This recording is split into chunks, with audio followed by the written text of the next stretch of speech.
Hi, I'm Sherwood Robbins, Managing Director of Southeastern Economic Development Company of Pennsylvania, Seedcopa. I want to take a few minutes today to talk about the SBA, Small Business Administration 504 loan program. This loan program is for the purchase of fixed assets, improvement, or expansion on those assets. And what that is basically commercial owner-occupied real estate or longer-term machinery or equipment. A very good example of that is manufacturers. The program offers a number of different benefits, is reduced equity injection, so that means money coming from the borrower going into the financing of the project could actually be less than that of conventional financing, keeping more cash on the balance sheet in the borrower's pocket so that as they need that for expansion or further purchases, it's available to them. The other benefit is the SBA portion is a long-term fixed interest rate. That rate on the 20-year commercial real estate is as 20-year fixed rate. And right now, in July of 2012, that's a 4.52 fixed interest rate. So it's very attractive long-term fixed interest rate, good opportunity, and a great way to buy commercial property or long-term machinery or equipment. The other benefits of the program is really getting into possibly adding some of the costs associated with buying those properties or the equipment, adding that cost to the program itself and the project. The other benefit is the leverage of the appraisal. So the appraisal, when that gets done, is that if there's a room in that appraised value, we can add more and more costs so that it becomes, again, one vehicle to fund not only the purchase, but also all of the costs associated with buying the either building or the equipment. What you'll see now is a presentation that I have done with the Northeast PA Manufacturers and Employees Association, where we spoke to a number of people about the benefits, specifically right now. Good through September 27th of 2012 is a refinance program, taking existing debt of borrowers and being able to refinance it through the SBA 504 loan program. Thank you. Today's program is on the SBA 504 refinancing program. And it's going to be an informal but very educational program on one that has a projected shelf life or termination of September 27th of this year. So time is of essence, and I'm glad Sherwood Robbins made the time to come and educate companies as well as those of us who are out there meeting with numerous companies as part of our job. So thank you, Sherwood.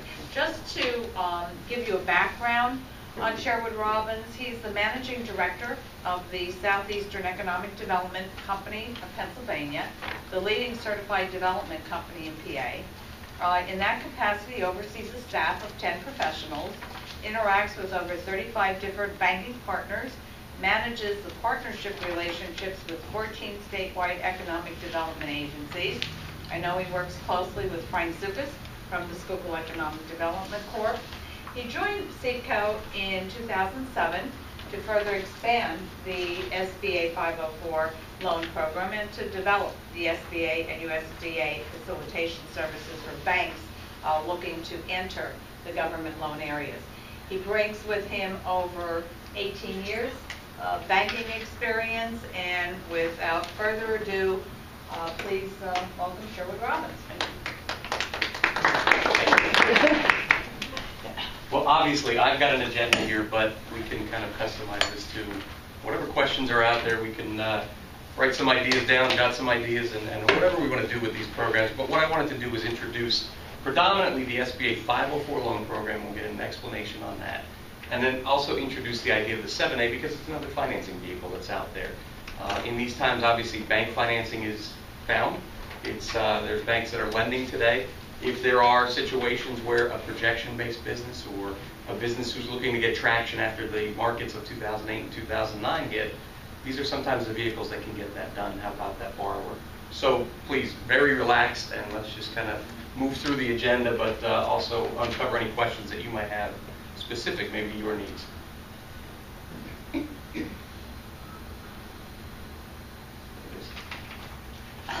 So a little bit about Seedco. It's an acronym for Southeastern Economic Development Company of Pennsylvania. We're now a 29-year-old entity, and we are an affiliate of Chester County Economic Development. So like Frank's organization, an economic development entity really designed around the county. Seedco actually opened up a number of years ago where we actually service the state, the entire state. There's probably a focal point where we go down to Chambersburg and up to Milford, up at the New York border. So if you draw that triangle down into Philadelphia, that's probably our prime market. It's our major territory. We're working on a deal right now in Sharon, Pennsylvania, and trust me, that's a far drive no matter how you break it out. So we do cover Pennsylvania. What we are is a certified development company. That lets us represent the SBA in the 504 transaction. And if I do too much acronym soup, please tell me, just raise your hand and I can explain what they are. Unfortunately, it's what we live in. But as a certified development company, we represent the SBA in the 504 and partner with the bank. Like Darlene said, we work with a number of different banks throughout the year, so the relationships are very good. I come out of, as she said, the banking world, so I'm able to say I walk in those shoes.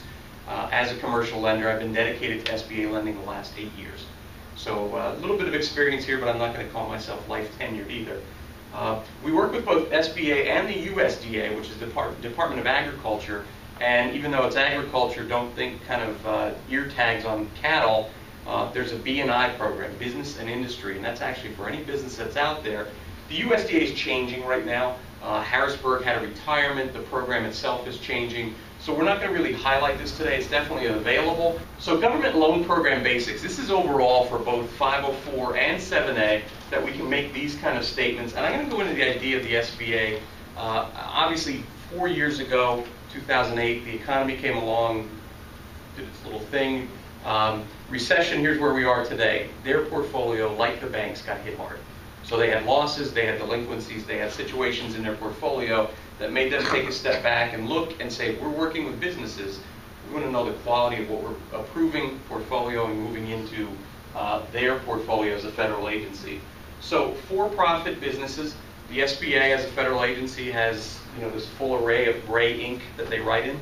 So gray ink being, yes, it's for-profit businesses. What's the one little window in there? I've got one in the for-profit category.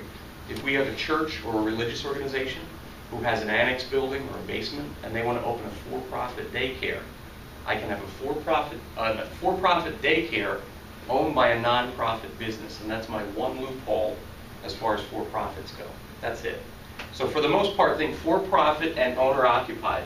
This is one where we get owner-occupied. I could check a checkbox to say, are you owner-occupied or not? The guidelines are very clear. We then get into kind of an underwriting question. 4 years ago, prior to 2008, were you owner-occupied? Did you meet 51% of the under-roof square footage? Did you meet that requirement? If you did, you were eligible. Check the box, and we were moving on.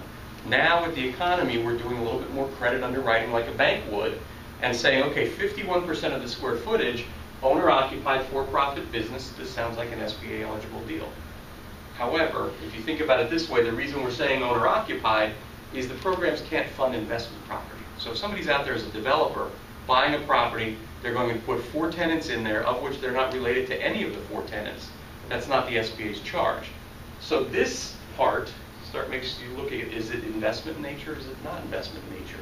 If I only occupy 51% and I can only pay 51% of the mortgage, I'm relying on that subtenant to pay the other almost 50% of the mortgage payment.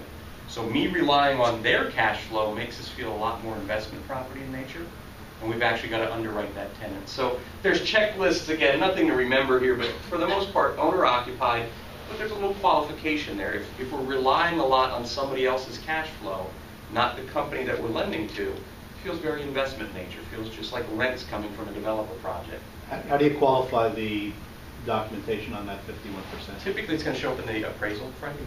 So what we're getting in the appraisal, there's going to be a floor plan basically laying out. We're looking for major dividing line. If you have a tenant that's over on this side, is there a dividing wall, or what's the separation that's saying that's where they are, that's where we are? And that's going to mark up in the appraisal. That said, I've been in a basement with a tape measure already, trying to get an idea of, if they're doing storage in the basement, do we meet this guideline? And so you do the underwriting at the bank? Well, actually in partnership, in conjunction. We'll get into that in a second with the program itself, but that's exactly where we are. They're doing this from their standpoint. They're going to actually put monies on their books as well, as far as outstandings. We're going to represent the SBA, use the SBA money to bring that in. So you don't, though, in that need to look at leases associated with the 49%? Always need to. Okay. Always need to. And with those, we're going to take, and that's the only quirk, is with owner-occupied, and some people, it's something we try to disclaim right away, right in the front. If you think about most subleases, if you have a real estate holding company that buys the property, the operating company leases 51% in the quote-unquote real world. The 49% is a direct lease from that real estate holding entity to the subtenant. In the SBA world, all of the space, because of this small business concern operating company, 100% of the space is leased to the operating company, and then the sublease comes off the operating company. So we're always looking to say, is the operating company, is the manufacturer themselves, you can definitely have a form an entity to buy the building that you're going into, but is that manufacturer, if that's what we're dealing with, is their cash flows sufficient for the project? Is it benefiting them? And the real estate holding company is just getting them either legal or accounting benefits. So that's something we're always looking at that way. Most industries are eligible. It's a federal program, so I have plenty of jokes loaded up here we won't go into, but where don't you want your federal monies going into? Any type of gambling activities, any type of lending activities. Pick your, and the exact language in the SBA SOPs, anything that's adult or sexually prurient in nature, we can't lend to. So plenty of jokes up and down about the dancing or entertainment industry. No, we can't do those. So wherever you don't want your money, that's federal-wise, that's what industry-wise. Solar projects are eligible. We just had a really good conversation about this. Now we get into the underwriting side. We've said that things are eligible. Do they underwrite? That's another topic. So solar is a great example. We come in here today and we put $1 million of solar panels on the roof. Could benefit the energy. It's a great offset. It's a great program. But does the appraisal go up by exactly $1 million because I put $1 million in equipment on the roof? And it doesn't. So even though solar is eligible, even though most industries are eligible, a bank might come out, and maybe industry, a great one to talk about, restaurant. Restaurant's eligible. I know plenty of banks are saying, I don't even want to look at restaurants right now. So industry, solar, all eligible. We've got to make sense of the project. The great example, I think manufacturers are a good one. We're in Chester County. Southern Chester County is mushroom growing central. We do a lot of that in Southern Chester County. Solar projects right now, you might have somebody paying $40,000, $50,000 in energy costs per month in the summertime as that farmer, because they've got to cool down those houses where they grow those mushrooms. If I put solar on the roof, or a lot of them own the properties around them, they put an array in a field. Now we have a manufacturer who's putting energy in, and you know where the real savings comes in. I've got good cash flow today. I get to rely on that to support the project, and I'm going to be getting add back, if you will, because I'm not going to pay as much in utilities. So that's a project where I'm not relying on the energy credits for sale. I'm not relying on appraisal because they've got those other properties that they could pledge, and I've got strong cash flow from that borrower to begin with. There's a project that gets done as solar. So that's just a good example that way. Never makes a bad loan a good loan. People used to make this joke right when I got into the SBA and still do to this day. SBA should stand for shouldn't be approved. It's not true. It's this is what we use these programs for. So eligibility concerns. The SBA came out, changed the dollar amounts, and we'll get into the total size of the projects very soon.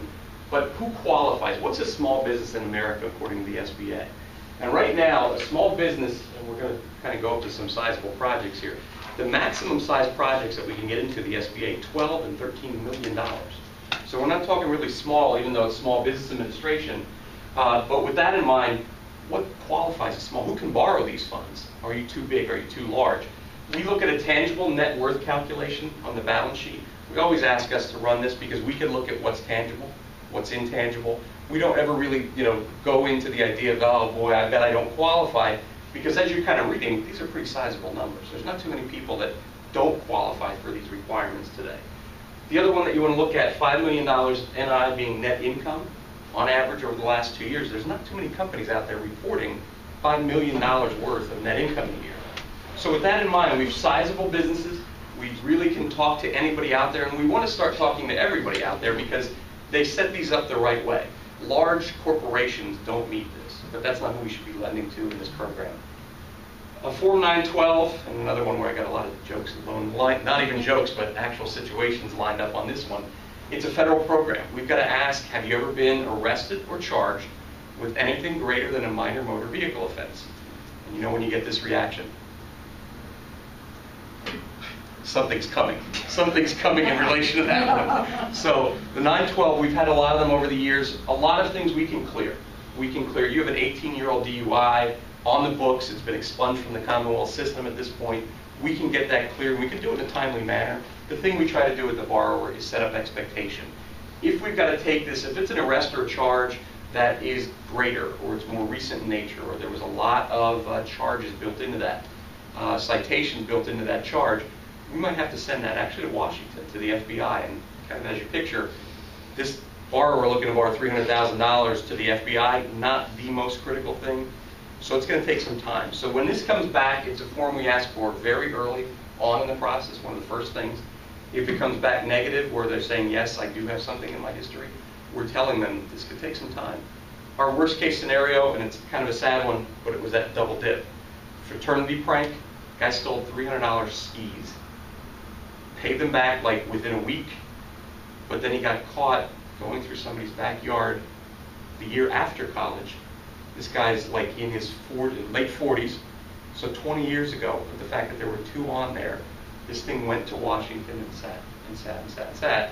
And literally, I mean, it took about 7 weeks to get cleared through Washington. So where he was fast tracking the lending program, where what his needs were, we told him, we've got to push pause on this. It's going to take a little bit of time. So just all about expectation. When we work with a borrower who fills this form out, and we do have a situation, it's just about talking that through. Liquidity, the SBA says if you have enough money to finance this project yourself, please do so. We should be using our funds. So general rule of thumb is liquid assets, and that's on the personal financial statement only, not the business. Personal financial statement, do you have liquid assets, cash, marketable securities, or cash surrender of life insurance? Do you have more than one times the loan amount that you're looking to borrow? If you do, this probably won't be eligible. So that's something that, just eligibility concerns, things where we have to make sure we're meeting the requirements that we have to look for. Chris? I could probably, I think it just powered down on me. Well, it keeps going. It's, okay. I'll do it. I'll pay it. I'll be more on it. So typical 504 financing. The 504, if you will, it kind of puts blinders on. The 504 is just the number of the loan. It's the name of the loan. It's a program that came out in 1959 and basically came out with a model of saying we want to finance fixed assets, commercial owner-occupied real estate, or long-term machinery and equipment. That's all the 504 does. Cannot finance inventory, cannot finance working capital, cannot finance business acquisition, and up until recently, historically, could not refinance existing debt. We'll get into that too. So the 504 is our mainstay. It's what we were created 29 years ago to represent this piece, which is the SBA's portion. We partner with banks. It's always been this structure, 50-40-10. And let's kind of start, I think a better place to start is the conventional world. So a borrower goes into a bank and they want to buy commercial property. Let's stick with that example the better part of the day. Typically, they're going to get a 20-year amortization. Their payments are going to be based on a 20-year repayment. They're going to go out and borrow, and in the conventional world, it's going to be only two pieces to the pie. It's going to be around 70 to 80% bank financing and 20 to 25% from the borrower. So with that in mind, you're putting in 20-25%. Let's just use $1 million because it works here quickly. 20% of a $1 million project, you are, as a borrower, putting in $200,000, borrowing $800,000 loans. As that goes up and up and up, as far as total project goes, you get up to a $10 million project, you're now up to $2 million. So with that in mind, what the SBA came out and said, well, how do we give the borrower a break, get a little bit less equity injection, and what other benefit can we put into this program? So if you picture, again, the bank side, when they got conservative, sometimes they're looking for 25% injection. In some instances, special industries, 30% equity. The SBA said, let's help the borrower by reducing the equity, keeping more money on the balance sheet of that small business. If we've got $1 million project, and I'm going to hop around a little bit here because it might be actually good to show it this way. $2 million project in the conventional world, there's costs always associated with buying a commercial property. So the cost to appraise and run an environmental report on that, morning. Cost of a township review, cost of permits, etc. The bank fee to close that loan, estimated title insurance, 1% transfer tax in the Commonwealth. On top of that $2 million, these typically in the conventional world are paid out of pocket. So for the borrower in this instance where we're putting in 20% equity, borrower would have to come up with $400,000 plus the $51,000, $52,000 in closing costs associated with buying that. This is where the SBA came back and said, let's take that idea and keep more cash on the balance sheet of the borrower. So let's take that same $2 million project. If the appraisal supports, let's add off all of those project costs and actually include them into the 504 project. Break that out 50% bank, 40% SBA, 10% borrower. So as you can see, 452 versus 205,000 for someone who's looking to keep capital, expand over the next few years, grow. And I think a great example for this is the manufacturers who's just sitting on top of each other today. They've run out of space. They have to run over here for receiving. They run it back over here for production. They run it back over here for storage, and then they run it back over there for shipping. So you have a completely inefficient model. They're saying, you know what, I'm just out of space. I need to expand. And then if I expand, I'm able to grow and take on new clients 1 to 3 years from now. I think this is a great example of it. It's the one I use all the time. This allows them to buy the building. They would be looking for, if they put 452 out of pocket, they would be looking for more capital a year from now when they go to take on those new clients. Now that they own their new building, and you want to talk about efficiencies, receiving is here, production is here, storage is here, and shipping is here, and it just moves this way. And it's a direct flow. They now put the flow in place, and about $200,000 stayed in the cash position on the balance sheet of the company so that they can take on, whether it be needed to be in marketing, build up of inventory, whatever they need to buy, they have the cash to do that today because they leveraged this 20-year building by putting less into it. And they're taking the leveraging financing over time in that building. So this is just a great example of what that actually looks like to take this slide, 50, 40, 10. What's the bank's term structures? The bank is actually going to put a very conventional commercial mortgage out there. So typically what we're seeing today is a 5-year fixed rate, 10-year term, 20-year amortization. What do those numbers mean? 5 years from now, the rate that you're quoted today will expire. The 10-year term means that you're with that bank for 10 years. They're not coming in after the 5-year mark and saying, get out in a balloon format. You have the ability to be with that bank. So typically it's a 5-year rate. 5 years from now, you're going to get a second 5-year rate. And 10 years, the bank will evaluate your relationship. You'll evaluate your relationship. The payments in that structure, though, are stretched out over 20 years. That's very... Switched over, sorry.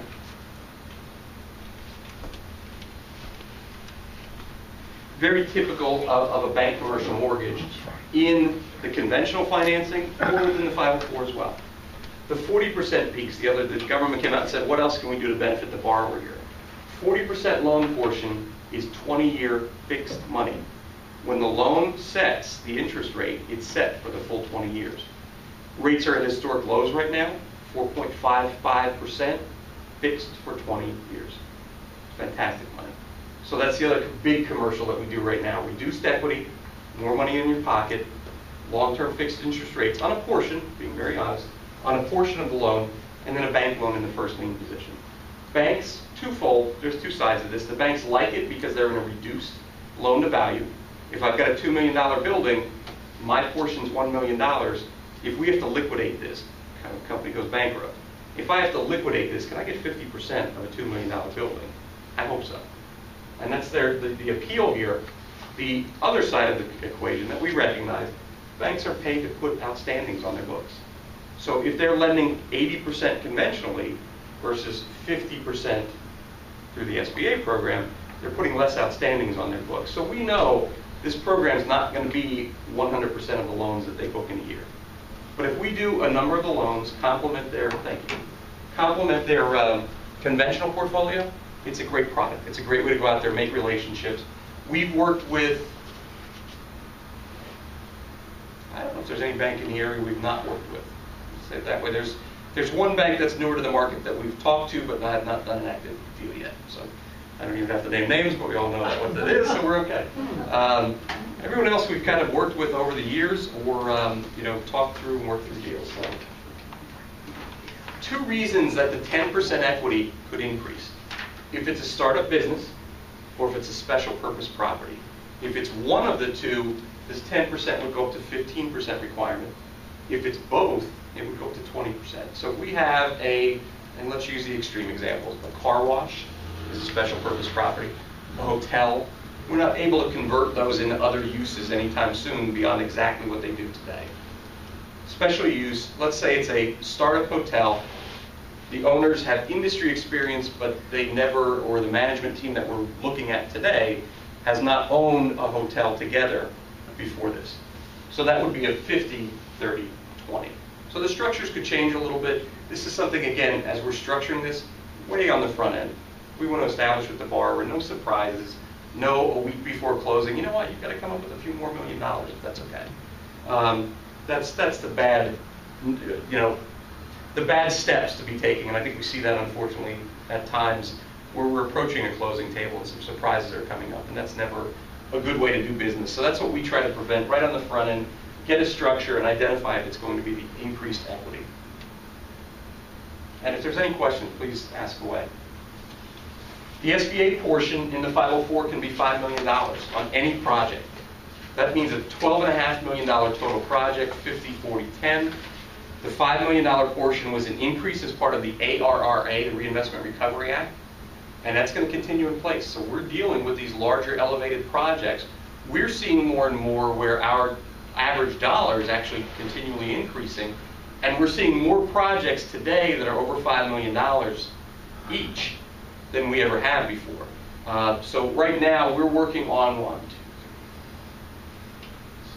6 total projects out of about 27 active in our pipeline right now, believe it or not, that are over $5 million projects. So great opportunities, great way for borrowers who historically were limited by a cap, what used to be $2 million, really elevated the program size up and lets us really take advantage of this.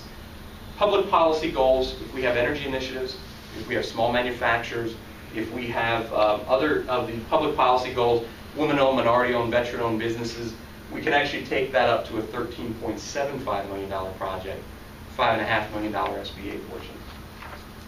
Bank requirements, again, we put the conventional first mortgage out there. They provide interim financing through either construction or improvement or until debenture funding. And let's just explain where this money comes from as far as the SBA goes. Not our money. We manage a portfolio. We're graded on our portfolio as far as that goes. So we manage the portfolio, but it's truly the SBA's money. So what happens is we take, and again, let's stick with the mortgage idea of a conventional commercial mortgage. Our borrower's mortgage gets pooled nationally. So it gets put into a national multi-million-dollar pool, and it gets wrapped with the government guarantee. That becomes an investment vehicle, becomes attractive to the capital markets.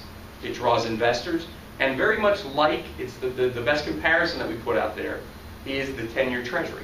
10-year Treasury is a direct vehicle of the federal government. It's got that guarantee. The investors pay X for it. For this debenture offering, the underlying investment is still if I'm the borrower, my commercial mortgage. I've still got to perform, but if I don't, the government says they'll guarantee my performance.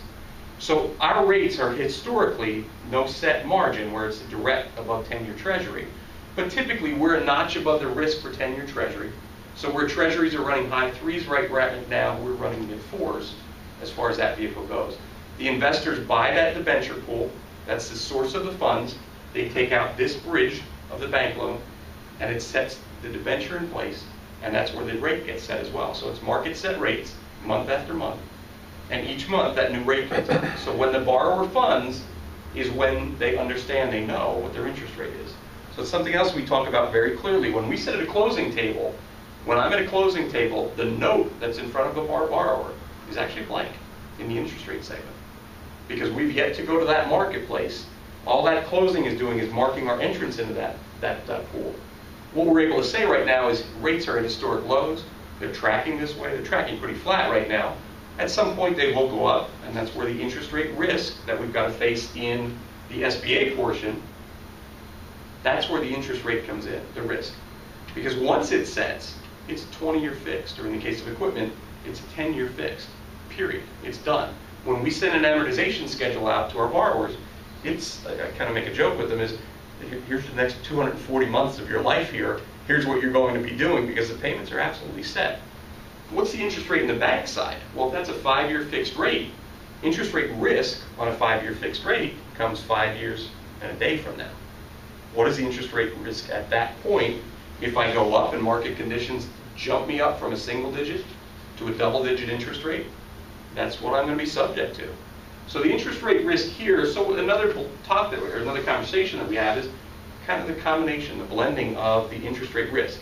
We've got some short-term interest rate risk, we've got some interim interest rate risk, but then we've got a long-term rate. Blend them together, and you're doing a little bit of diversification, much kind of like an investment portfolio. You refinance after 5 years with the private sector portion of the loan. Does your guarantee run to the new bank automatically? So what will happen, this is the nice part, is we will actually subordinate. So the guarantee, and we'll actually get into the 7A loan, which is the guarantee side. The 504 is direct reduction of their exposure. So at the end of the day, when my debenture funds, my SBA, the debenture funds, their portion is actually 50% conventional bank loan, that's it. So if you, and a better example is, let's say you move from ABC Bank to XYZ Bank. What we'll do is obviously when you pay off ABC, we'll jump in the first lien just by natural presence. We'll resubordinate back down to second lien, and they'll go into that 50% first lien position. The only thing we always ask for, we can't ever do a cash out, let their collateral position improve over what it was at ABC where you start. But definitely flexible. That if you need to change banks, we do that pretty regularly actually nowadays. Is people looking, to better their relationship. So if there's a better offer for a checking account, they just want to move this commercial mortgage account over to the other bank. Is there a fee for doing that? We charge a very small fee just to do underwriting for that, because we've got to submit out to the SBA, we've got to resubordinate, so there's filing costs, but it's nothing significant.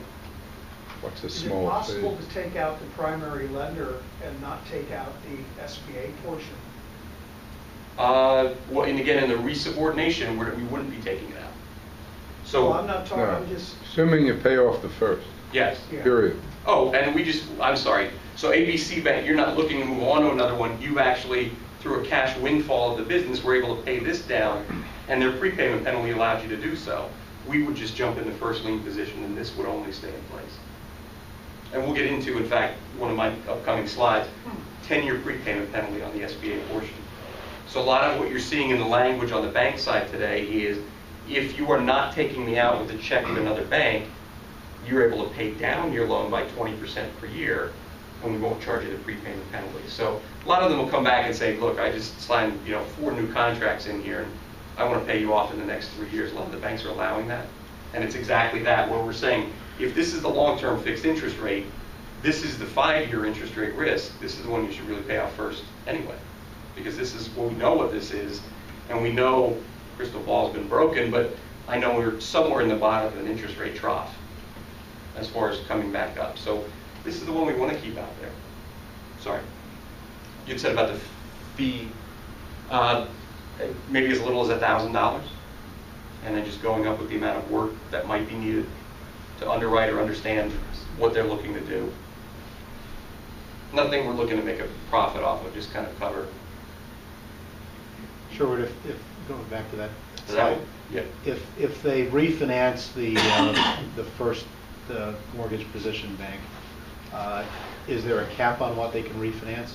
Is it refinancing only the amount of the balance of that loan at the time that they pay it off? If I can put that off, I've got a slide directly with that, and we've got 2 instances, all appraisal driven. Okay. So we kind of went over that slide. I think that's a powerful one where it's showing, if we're dealing with a larger size project, and I don't want to say $2 million is peanuts, it's not. But $2 million on a sizable project, we can be nowadays, if somebody's looking to buy a larger square foot building, it's $2 million quickly as far as the total project goes. So this is a great example of there's $200,000 saved to $2 million. Exponentially, as we go up into larger size projects, the benefit of keeping that capital on the balance sheet becomes very obvious. So 504 structures, historically only number 1 existed. When this came about in 1959, definitively only number one existed. New projects, you had to be buying, constructing, or expanding a property or equipment, period. That's the only way we can use this up until about 3 years ago. As part of the ARRA program, expansion refinance came about. There still has to be a new component, and the next slide will actually put this in a case study. And then we can refinance up to 50% of whatever that new project is. The important part of this one is this does not expire. This one is going to stay on the books. This is part of the permanent changes. And I think a great way to show it is, let's just take that borrower who has a rectangular property, but they own the back of their property as well. They own a few acres out back. On this existing building, they owe $500,000 mortgage. They want to take that building and expand out to the back section of their property. The cost of this expansion is $1 million. So the $1 million plus 50% of that new value, which is the max that we can do, plus costs, creates a $1.55 million project. That gets broken out 50, 40, 10, just like the normal structure. And what we're able to do is take a new project, take existing debt, blend them together, come up with a new, essentially, structure. This would have had the first lien before. The bank, and it can be the same bank who has that debt, will end up in a first lien position, the SBA in a second lien position. But what we're going to do is just absorb the new and the existing mortgage into one project. And again, this is always, I'll always make the kind of asterisk statement behind this, this is always appraisal supported. If this comes in where the appraisal comes in at $1 million, this structure, this allowance, the ability to capitalize costs is not available. We've got to go by that. So that's expansion refinance. The one that really drives today is existing debt. I'm sorry, please. What are the typical loan to values? Believe it or not, we can get up to 93% loan to value. And in certain instances where it's no change of management, historic profitability, continued success of the business, and then there's a jobs requirement in our portfolio that we've got to adhere to, which we have, a jobs excess. If I've got 4 components to an existing client, as long as the bank goes for this, because this is the bank's going to do their underwriting as well, as long as the bank is good for an idea, we can actually leverage up to 100% LTV for the amount financed. Is that for a new project as well? It is. It is. So new project, existing business. Yeah. So if you have a new project, I'm buying a new building because I'm grown out of this one, but we've got all of those components. Rare instances, the SBA allows for, believe it or not, leverage beyond 100%. But there's not too many bank partners who are saying, in the interim, I want to take that type of risk. Let alone outside of that, I'm at a 50 to 60% first lien versus the 50% that's kind of carved out. So anything above 93%, I think we get into that special circumstance. It's possible, but let's look at what that really means and the strength behind the business and the transaction. What about a freestanding hotel, motel? Believe it or not, and I think most hospitality right now, unless you have some really strong principles, I think most of what's being done in hospitality today is through a government program. So many of what's happening, unless you have, again, really strong principles, are using the 504, the 7. I agree, but what's the loan to value that you're Same, can go up to that 93%. In fact, that's something we visit very frequently. It's the bank side. There's not a whole lot of banks out there that have even in the 50-40 in the SBA structure, there's a lot of banks that still can't get comfortable because the trend in hospitality is, unfortunately, fortunately, occupancy is standard. I mean, they're still doing well with their occupancy, but they just had to drop their rack rates. Their room rates just had to drop out. So their profitability isn't what it is, and the appraisals just took a hard hit 2 and 3 years ago. So it's a tough industry, but there's still loans being done that if we can find the right traction with the right bank, we're absolutely working on. We've got 2 in pipeline right now. That's 2 of the larger projects I mentioned earlier are both hotels. So the last and really the thrust of today is the existing debt refinance. This is a borrower who has an existing commercial mortgage, does not have any new component. I've got a mortgage today, and I want to refinance that, period. Unfortunately, and this is something actually we're probably starting our disclaimer today, we do what we just call an LOU, a letter of understanding. It's a really brief document that when we engage a borrower that we know we're moving forward with their project, they're saying yes, we're saying yes, we can all get this done and we want to do this together.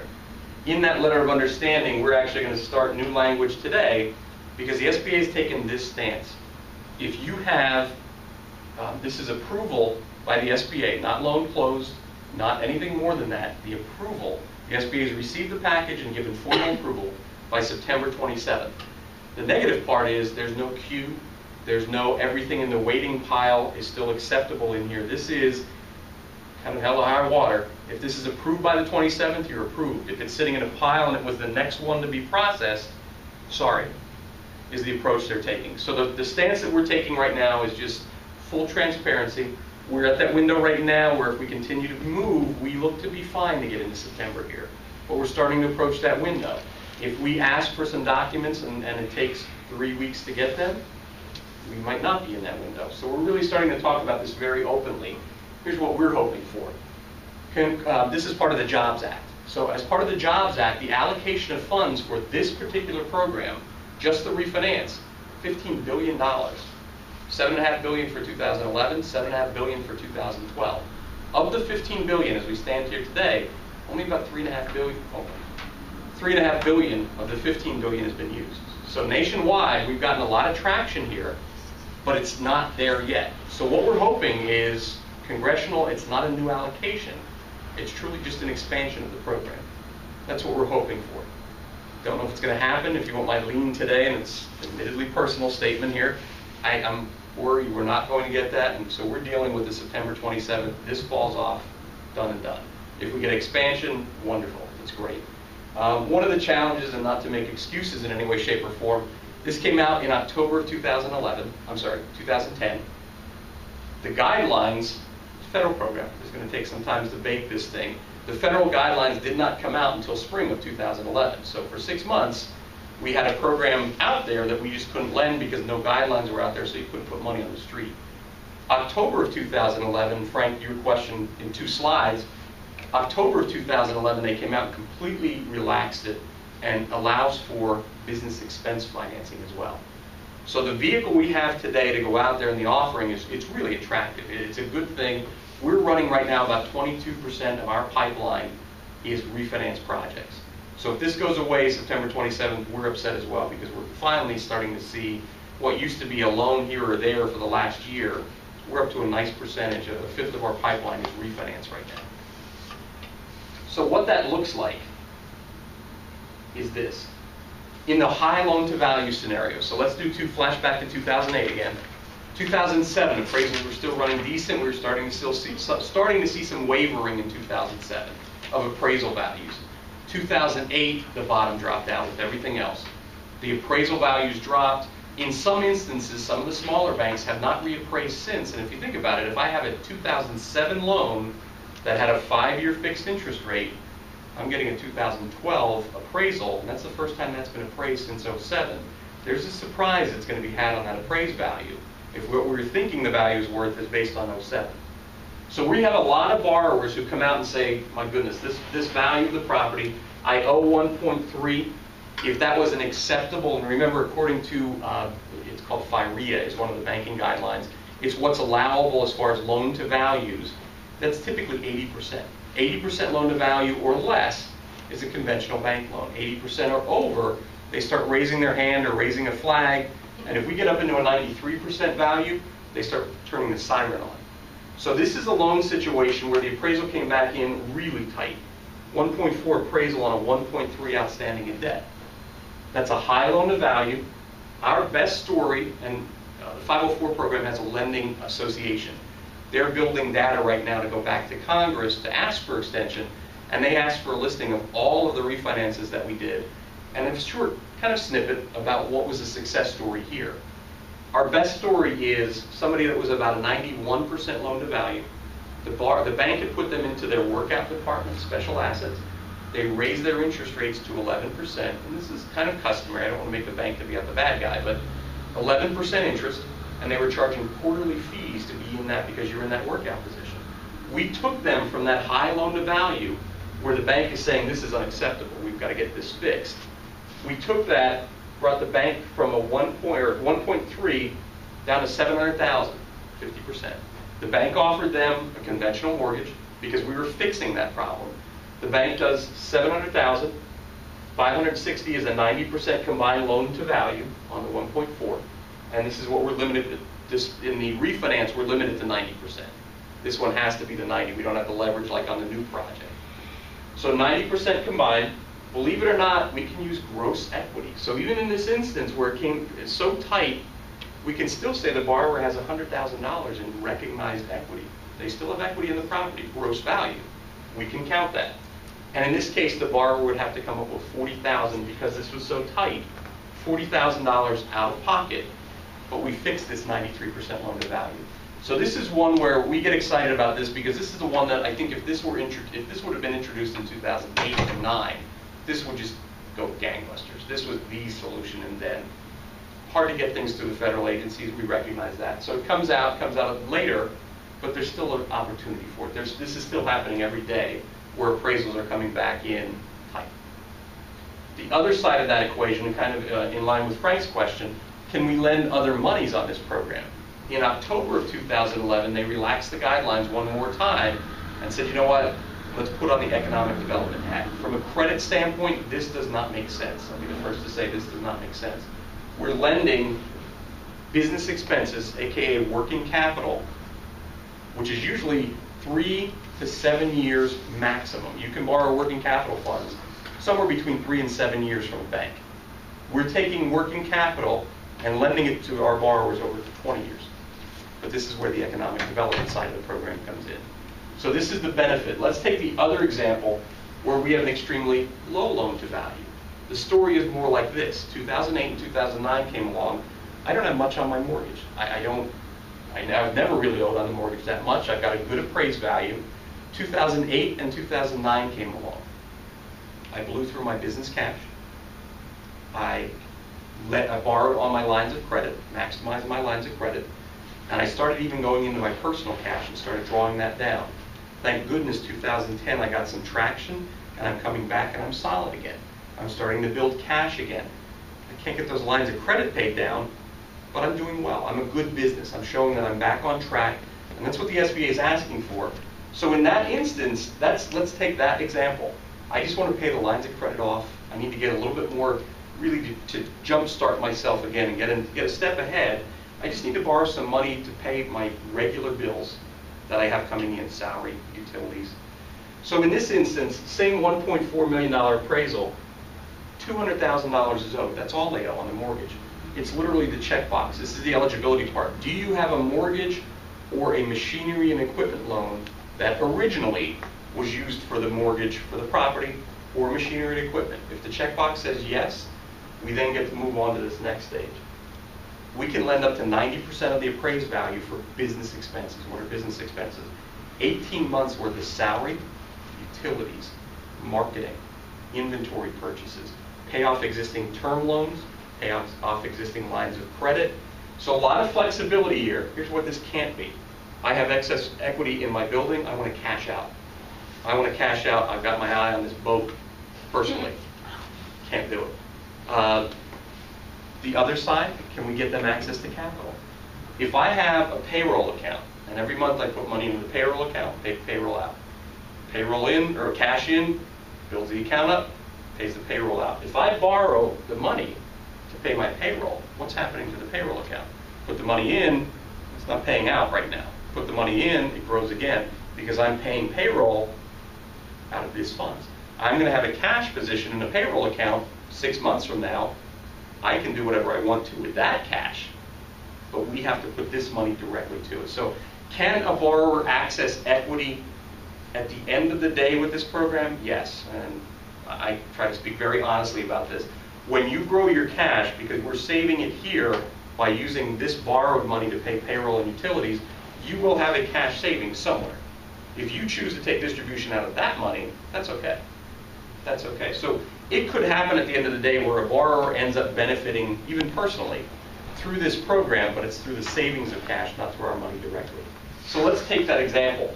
We've got $1 million in financing. The bank, believe it or not, does a 36% first lien, $500,000. We can actually be equal share. We're still in a better position than we normally are at 90%. We're at 71 here.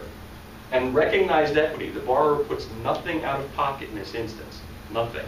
Because we're financing everything into the project, and we've got that 1.4 appraised value. So we want to look at refinance kind of in two ways. High loan to value, where the borrower is, the first story that I hear when I'm talking to people is, you know what, I'm doing fine, but it's that appraisal. Everything's great with the business, but the appraisal came in low. These are kind of just verbal clues of how I listen for things. Everything's great with the business, but it just came in low. I've got equity in the building, but the line of credit, I got balances. I just can't get ahead. I just can't jumpstart my business. I'm still making sales. I cut, and this is everybody. This is, not everybody, but many people we talk to. 2008 and 9, tough revenues, still high expenses. 2010, revenues and expenses were being cut, but revenues were still coming down. 11, the expenses lined off, and the revenues are starting to come back. So still good businesses out there, plenty of good businesses, and plenty of money to be lent. The one that the SBA says we won't do, if you're passing on known risk to the SBA. The plane is spiraling, there's smoke coming out of it, and it's about 2,000 foot from the earth. They don't want to throw a bag of cash in there knowing the plane's about to crash. So the businesses that they're looking at and saying, look, this is a business that's not shown traction, they've not shown turnaround, and they've not shown the ability to come back after the economic recession. I don't know if we can make that loan. And that's something we're very frank about because it's a very big topic. Justifiably, it's prudent lending for the SBA. That's what we're looking for. Is it traction? Is there a turnaround? And we can work off of projections. We can show that the last half of 2012 and 13, the SBA fully allows for projection-based businesses. But there's got to be some kind of turnaround. We can't be crashing, and wow, miraculously 13 is going to be our best year ever. So that's the thing that we just have to show, kind of normal sequence of the business is back, the business is on its way to improving. To historically profitable companies, this is really attractive to businesses who can find conventional financing tomorrow from 7 different banks. It's attractive because it's a long-term fixed interest, reduced equity, and the costs can be included in the project. Companies with credit risks, the banks might be saying no because they can't get comfortable on projections. But the SBA says, you know what, we can work off of startup or projection based. We can't hear your story in 2008 and 2009 because they existed. And we can work with collateral and appraisal situations. That's the last slide I have on the 504. I was going to do a real quick introduction on the 7A, which is the other SBA loan program, just to kind of talk about that. But is there any questions or thoughts on the 504 specifically or the refinance specifically? What's the time from a first contact to a closing if everything tracks in a I'll be very honest with you. We put out there for a little while. We had put out there a 45-day window from a handshake to a closing period. I've retracted that since. It's very, if stars, moon, and sun align, and a couple of the other planets, we've done a 43-day closing, believe it or not. But that is literally, I think it was same-day response from the borrower. I need a list of these items, here they are. So literally, I mean, that's so can it happen in a shorter time window? Yes, it can. But I'd like to say more, it's probably a 60 to 90-day window, being very realistic. If we're responding, that 60 is very attainable. We do that regularly. But the 45 days, being very honest, it's one that it was a very aggressive statement, and it has happened in our processing, but it's more the abnormal than the normal process. So with the shelf life being the end of September, the introduction and the start of the project would need to happen before that time frame, or the closing? Well, the introduction and the structuring is going to come before that closing. So what we're doing is basically, and maybe a quick just walk through our process, the way we treat things. We set things up very systematically. So we want to kind of start with it's the phone call, which is what everything would start with is, I'm looking to do this, I have an opportunity to do this. We have a conversation about that. Does it fit? Sounds like it does fit. We exchange a really brief package of information. Typically on the bank side, they'll ask for 3 years of financials, 3 years personal, a personal financial statement. We'll need that eventually. But we do what we call an initial assessment. One year tax return, 1 year personal return, and the conversation. How was 2008? 2011 is a much better show of what we look like. Interim financial statements, about 11 items, and we put together what we call our initial assessment. The initial assessment is designed to be shared with everyone, and with the borrower it can go to consultants as well, it can go to professional consultants. But it's an 8-page document saying here's what this loan structure could look like, here's what the financials look like, and here's questions that we're going to be asking you as we move through underwriting. That shows fees, it shows structure, it shows everything right up front. If the borrower says, you know what, that makes sense to me, I want to go with that, we actually ask for a deposit. It's a check. It's a deposit that will be refunded after closing. That's the one where we start. And that's kind of the handshake where we said at that point, that's the 45 days that we had advertised. We still consider that the active. Our operation team goes full bore at that point, creates checklists that are the submission, the underwriting, and believe it or not, that early, the closing checklist gets developed. So it's now we're into the full checklist of forms that we need everything to go to a closing table with. We get that information, that gets remitted from the borrower. We go into underwriting. That takes about 5 to 7 days. That underwriting, along with our committee approval, is where we go to the SBA for approval. So, not to walk through that step by step, but I wanted to get that idea of, it's not we could shake a hand today and we can easily be in by, the end of the 3rd week of July. So there's definitely a process in there, but as we stand today, there's immediacy. It's not a fire drill yet. So as long as the project is in progress before the end of September? Approved by the SBA by the end of September. Okay. How long does that take from the time you submit your package to the SBA? To the SBA, believe it or not, federal agency turnaround times are fantastic. Today, 3 to 5 business days. So we send every package out to Sacramento. It's our required site. Sacramento, 3 to 5 business days. My fear, not even fear, this will happen. They will back up as we approach September because everybody's going to start throwing packages in. So that 3 to 5 is going to extend. So as we sit today, very acceptable turnaround time. But as we approach September and everybody's throwing into the bucket, that lead time is going to get a little bit longer. So that's just SBA approval. That's not your closing date. Correct. 6 months after, say we're able to get approved on the 27th exactly, or 25th, we have 6 months to close after that we're still eligible under that approval to close in the refinance example. Now this is, and remember, everything that we're talking about right now is just this program. If this is a new project or expansion, there is no timeline on those. So literally this is just the existing debt refinance only is where the timeline becomes critical. So are there other federal tax credit loan financing programs that are set to expire under the Jobs Act? This is the only one. I don't want to answer. I don't know globally, but I know in the SBA world, like specific. Okay. No, this is the only one. Because R&D is taken out, and that's lobbied for individually, right. And we have to go through an extension every year. And I was just wondering if that's going to be the case with this, because Jobs Act, they're actually putting in there, some controversial aspects of the Jobs Act, the national technical skills, portability certifications, and all kinds of things. And I got an email yesterday, and NAM is lobbying for that portion of it, but there's a lot of different programs lumped into the Jobs Act bill, right. Which I think are still controversial, or there wouldn't be such big lobbying efforts by a lot of national firms. So my question is there no chance for this to be treated, no? This is kind of the nice part about this, is we know what we're up against. With the 2 houses in Washington, or 2 sides in Washington, mm-hmm. This is what it is. So this received, as part of the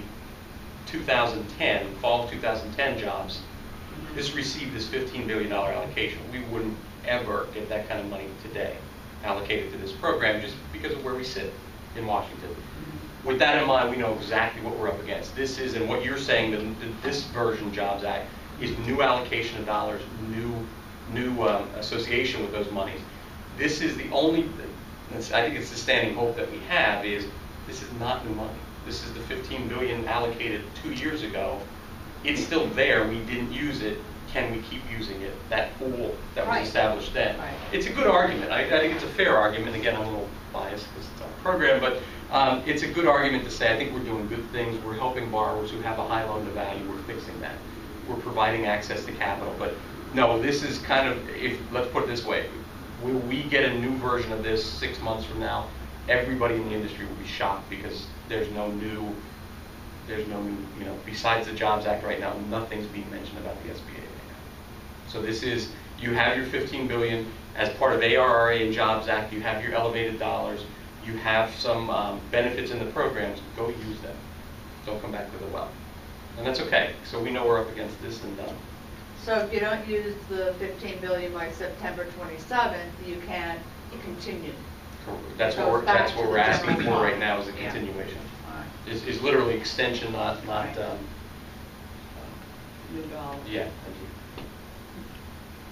One other question, please. Can the borrower's equity be provided through a subordinated loan? It can. It puts conditions on that loan.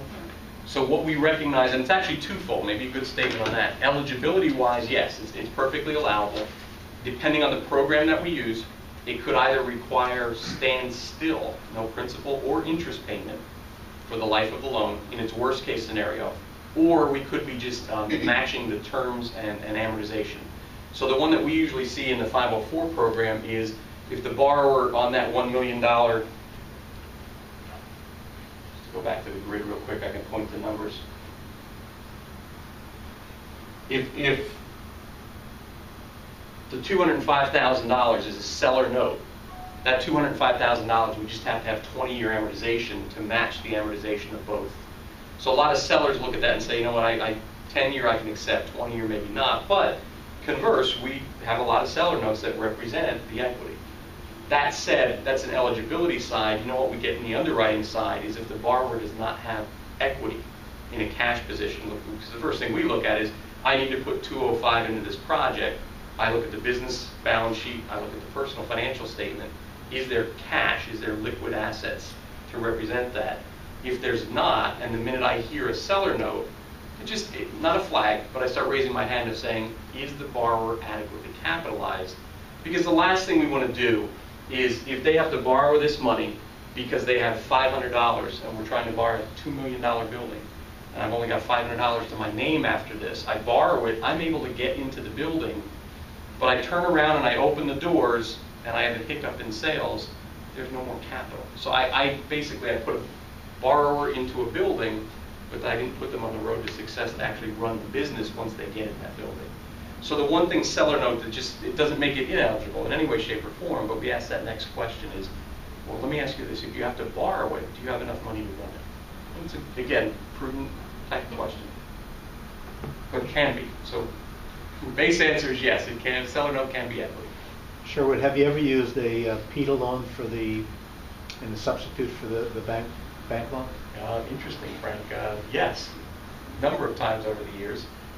PETA's going through some changes as well.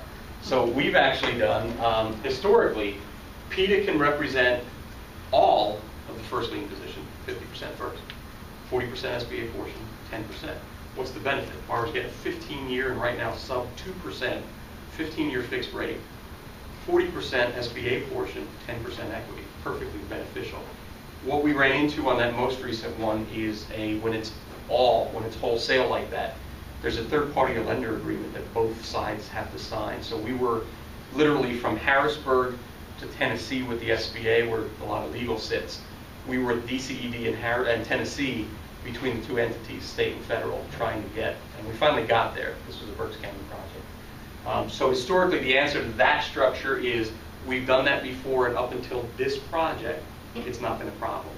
The way I see that, Frank, as a potential fix is if the PETA is a shared first with the bank. So maybe a 25% bank, 25% PETA, 40% SBA, 10%. We still have a permanent financing piece in there. They're agencies, so none of them play this game well, chicken egg. So the third-party lender agreement is you say sign this, you're the permanent financer. PETA's saying I'm not there yet. SBA's saying I'm not there yet because they're takeout financing. The bank has to put that bridge loan until the closing takes place. So I think what we get into is if we do a 25-25 or a 50% bank, a 20% PETA, 20% 504 shared second. So a lot of flexibility in there, but we've absolutely, because as we kind of just said, 20-year fixed in the SBA world, 15-year fixed in the PETA world, some nice offerings right now. Well, if you didn't go to closing until you had the opportunity to actually issue the debenture, so there's no interim financing, does that help solve the problem a little bit? Can do, because the money has to go out to the street. We're always a dry closing. We're always a dry closing, and it's always takeout finance. So it was an interesting one, and it was a borrower who, it was a prime borrower. Pick the borrower who would least likely tolerate any kind of delay. Unfortunately, we just, and it was just open communication. He knew, it was literally a daily phone call to say, talk to Harrisburg today, talk to Tennessee today, talk to this. So it was a lot of communication, and then at the end of the day got it done. But we now learn, and on the front end have a very upfront conversation of, if we're using PED and 504 together, let's make sure we're talking now. And I want to watch time, by the way, 10:05 too. I don't need to get into the 7A at all. Maybe, are we good for 5 minutes? And I'll wrap up in a 5-minute window? Well, it was 9 to 10:30. Oh, I can take my time. I'll go quick here and we can talk about some ideas at the end there. So the 7A is the other loan vehicle. Remember, the 504 dedicated fixed assets, commercial real estate, or long-term machinery and equipment. That's all it does. Associated costs, we can talk about that. The 7A loan program is, now we get into the other side. We're not a direct lender of that. The bank is always a direct lender. For the guarantee portion, now we get into exactly that. This is the SBA's guarantee loan program.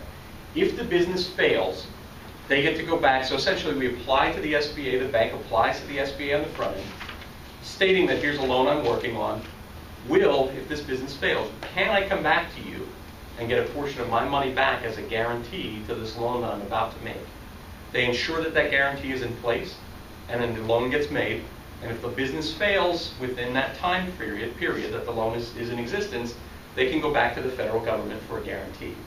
This one finances everything. This one can purchase that same commercial property, can purchase the same machinery and equipment, but it can also do business acquisition, so it can finance goodwill. It can purchase inventory, it can make leasehold improvements, it can do working capital, and it can offer refinance of existing debt. This does not, in this program, go away, and in this program, this has always been here. So this has always been able to refinance the debt in the 7A loan. The national banks, take your banks up and down the street here, have dedicated SBA teams.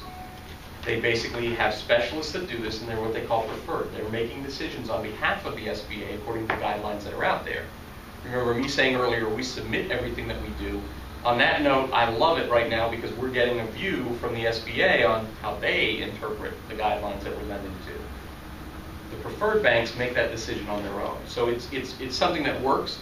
We work with both types of banks. We work with the preferred lending teams of the national banks, and we work with the small and regional sized banks who are just looking to get into this program.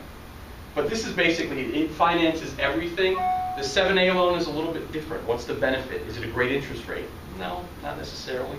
And in some cases, it's probably variable. Is it a low fee? No, it could be up to a 3.5+% fee. All right, get out while you're offering me this loan vehicle. This is one, though, that if a borrower needs this loan, here's some of the benefits. And this is how we really have to work with it. Remember, working capital I talked about earlier. I need money to run my business.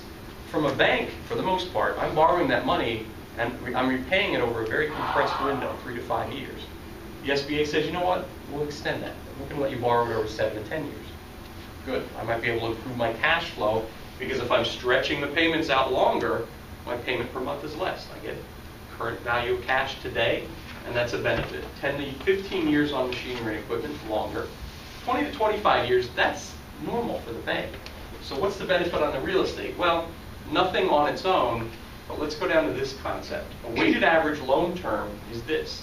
If I have 3 loans with the bank today, one for working capital, one for machinery and equipment, and one for real estate, I've got 3 separate loans. I'm making 3 separate payments.